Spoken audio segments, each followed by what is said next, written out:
तो तिलावत कलाम पेश कर रहे थे। सदा ईमान की लव की हिफाजत करते रहते, शिकायत जलवा की इबादत करते रहते हैं। हवा भी उनके कच्चे घर से आहिस्ता गुजरती है, दिए की रोशनी में जो तिलावत करते रहते हैं।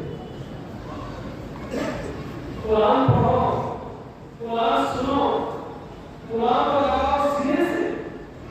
अगर ऐसी जिंदगी नहीं है तो न जाओ, क्या फायदा है।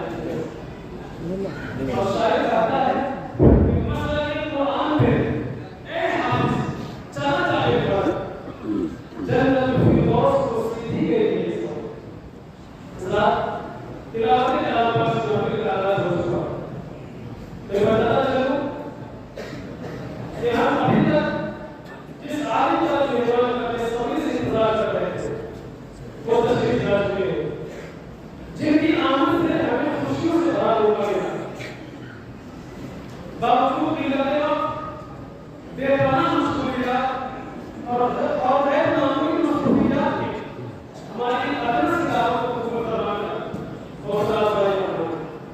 हम सब मुसलमान इस तरह रास्ते तशरीफ आवरी पर नियाज मंदना अकीदत और दिल की गहराइयों के साथ खैर मक़दम करते हैं और शुक्रिया अदा करते हैं। मैं ज़्यादा कुछ नहीं कर सकता, सिर्फ इतना कर सकता हूँ कि मैं पूछ कि इन आपकों की इरादत हो तो मैं जिनको यदि पैसा नहीं बैठे हैं बुनियादी हो हज़रात मौलाना तिलावत कलाम का महफिल का आगाज़ हो चुका।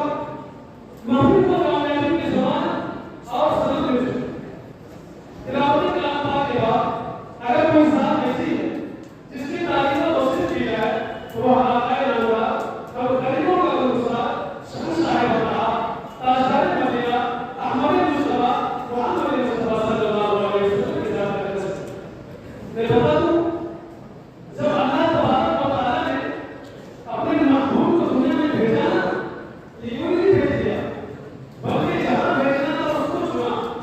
सारी धरती से अल्लाह अपनी इज्जत ने आपको चुना, आरब से हिजाज को चुना, हिजाज से मक्का को चुना, मक्का से बैतुल्लाह के करीब अब्दुल्लाह के घर का इंतजाम किया, वहां अपने महबूब को भेजा।